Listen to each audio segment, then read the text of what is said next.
오늘 하나님의 말씀은 사사기 16장 10절부터 17절 말씀입니다.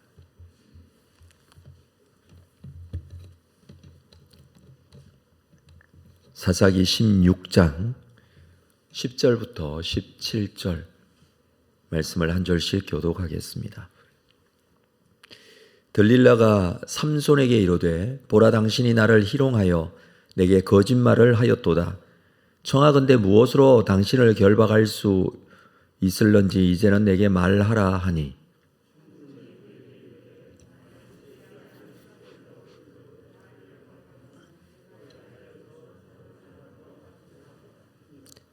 들릴라가 새 밧줄들을 가져다가 그것들로 그를 결박하고 그에게 이르되 삼손이여, 블레셋 사람이 당신에게 들이닥쳤느니라 하니, 삼손이 바리 위에 줄 끊기를 실을 끊음 같이 하였고 그때에도 사람이 방 안에 매복하였더라.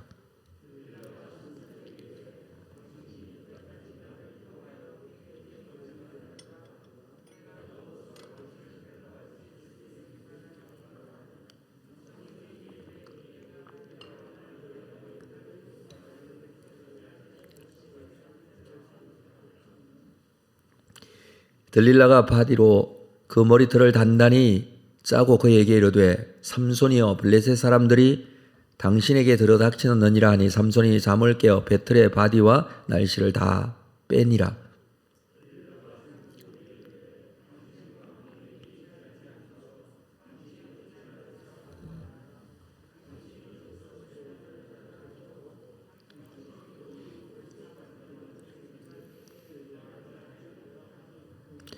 날마다 그 말로 그를 재촉하여 주로매 삼손의 마음이 번뇌하여 죽을 지경이라.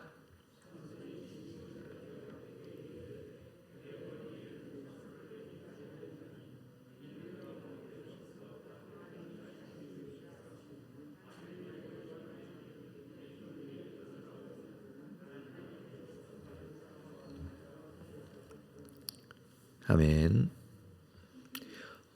삼손과 들릴라의 이야기가 계속 진행되고 있습니다. 삼손은 들릴라에게 빠지죠. 그래서 블레셋 사람들은 삼손을 잡기 위해 들릴라와 협상을 합니다. 삼손이 가지고 있는 힘의 원천을 알려주면 방백들이 각각 은 1100세겔씩을 주겠다라고 했습니다. 정말 많은 돈인데 들릴라는 이것 때문인지는 모르겠지만 삼손을 유혹합니다. 삼손의 힘의 원천이 어디 있는지 계속해서 묻게 되죠. 그냥 물은 게 아니라 대답할 수밖에 없는 여러 가지 방법들을 사용했을 것입니다. 삼손은 결국 거짓으로 알려줍니다. 그러나 들릴라는 삼손이 거짓으로 알려준 사실을 알고 화를 내고 다시 알려달라고 그렇게 재촉을 합니다. 삼손은 다시 못 이기는 척하면서 이번에는 한 번도 쓰지 않은 새 밧줄로 묶으면 힘이 빠진다 라고 하죠. 11절에 삼손이 그에게 이르되 만일 쓰지 아니한 새 밧줄들로 나를 결박하면, 새 밧줄, 한 번도 쓰지 않은 새 밧줄로 삼손을 결박하면 삼손이 힘이 빠지는 것이 아니라는 것을 15장에서 우리는 읽었습니다. 유다 사람들이 삼손을 묶었던 이 새 밧줄, 그 새 밧줄을 불에 탄 사물하기 같이 끊어버렸다라고 했습니다. 새 밧줄이라는 단어도 같은 단어를 쓰고 있습니다. 그러나 이것을 알 리 없는 들릴라는 새 밧줄을 구해 삼손을 묶습니다.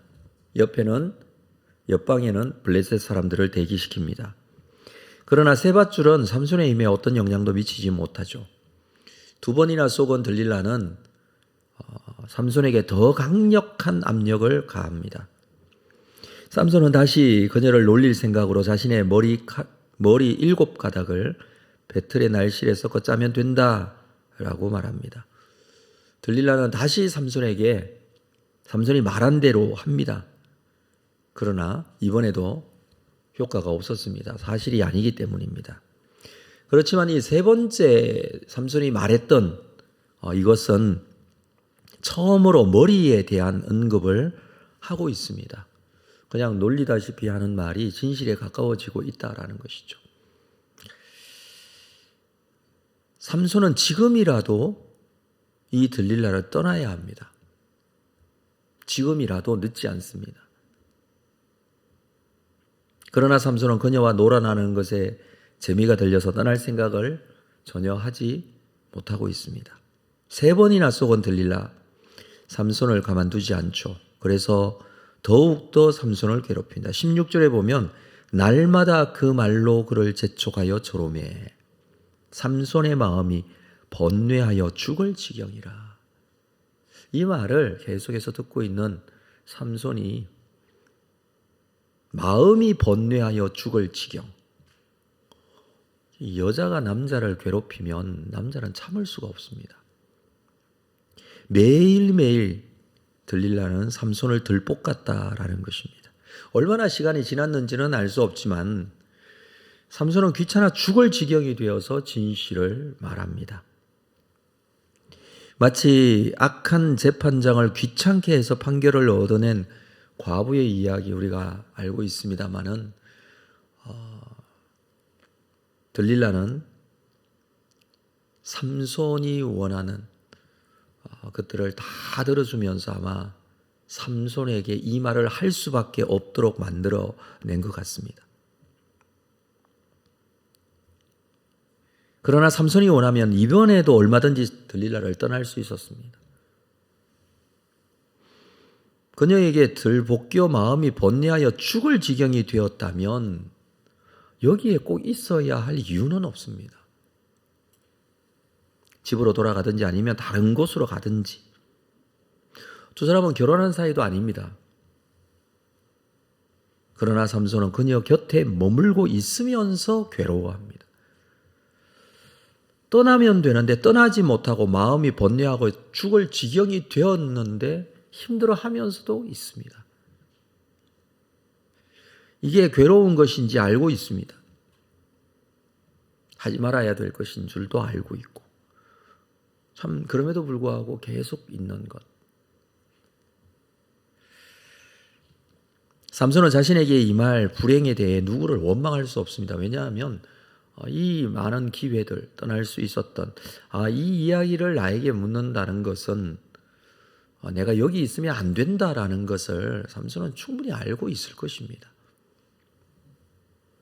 그래서 끝까지 그곳에 머물러서 삼손은 진실을 말하게 되고 그것으로 인하여 괴로움을 당하고 죽게 될 텐데 이것에 대해서 누구를 원망할 수 있는 건 없습니다. 모두 자신이 결정한 일이고 선택한 일이기 때문에 그렇습니다. 들릴라는 삼손을 들볶으면서 그녀는 이렇게 생각했을 것 같아요. 이건 시간 문제다. 계속해서 삼손에게 요구하면 삼손이 진실을 말해줄 수밖에 없다. 결국은 말할 수밖에 없다. 삼손이 들릴라에게 빠져 있는 것을 그녀는 너무나 잘 알고 있기 때문에 포기하지 않고 계속해서 요구했던 것이죠. 결국 삼손은 고백을 합니다. 17절을 볼까요? 삼손이 진심을 드러내어 그에게 이르되 내 머리 위에는 삭도를 대지 아니하였나니 이는 내가 모태로부터 하나님의 나시린이 되었음이라. 만일 내 머리가 밀리면 내 힘이 내게서 떠나고 나는 약해져서 다른 사람과 같으리라 하니라. 삼손은 자신의 정체성에 대해서 분명히 알고 있습니다. 자기가 누구인지 무엇을 해야 하는 사람인지 모르는 사람이 아닙니다. 그러나 그는 나시린으로 살지 않았습니다. 나시린이라는 것은 자신을 구별하여서 포도주와 독주를 가까이 하지 않고 머리에 삭도를 대지 않고 시체를 만지면 안 됩니다. 그러나 삼손은 그렇게 하지 않습니다. 한 가지 머리를 자르지 않은 것은 머리를 계속 자르지 않았던 것 같아요. 그렇지만 삼손은 자유롭게 포도주와 독주, 죽은 시체의 몸을 가까이 하는 거 아주 쉽게 했던 행동들이었습니다. 삼손의 문제는 의도적으로 이러한 나시린의 규례를 어긴 것도 있지만 자신이 나시린으로 부름받았다는 것을 알고 있음에도 불구하고 그것에 대한 무관심이 가장 심각한 것입니다. 나실인으로서의 정체성을 알고 있으면서도 그것을 어떻게 행해야 되는지 살아야 되는지 알고 있음에도 불구하고 거기에 대해서 무관심했습니다.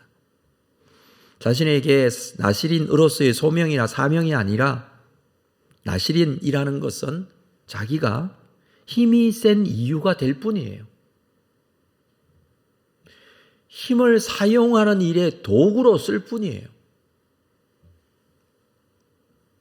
내가 나실인이기에 하나님의 소명을 감당해야 한다는 것이 아니라 나실인이어서 힘이 세다. 이것만 생각하고 살았던 것 같아요. 그렇습니다. 하나님께서 우리를 구별하시고 은혜 베풀어 주셔서 우리가 살고 있습니다. 순간순간 이것을 느낄 때가 참 많이 있죠. 우리는 하나님의 뜻에 대한 관심을 가지지 않고 하나님께서 나를 통하여 이루시고자 하시는 하나님의 의도와는 관계가 없고 관심이 없고 그저 베풀어 주신 은혜로 자신의 이익을 위하여 하고 싶은 것 하고 살고, 그렇다면 삼손의 모습과 별반 다르지 않습니다. 여러분, 삼손의 힘의 원천은 어디일까요?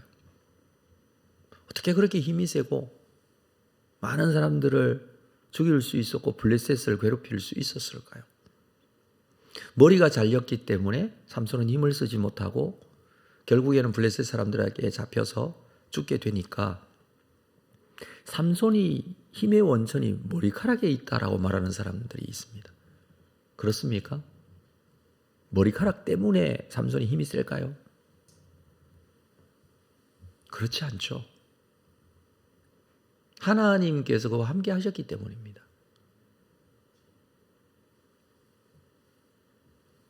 그러면 왜 머리카락을 잘랐는데 삼손이 힘을 쓰지 못하느냐?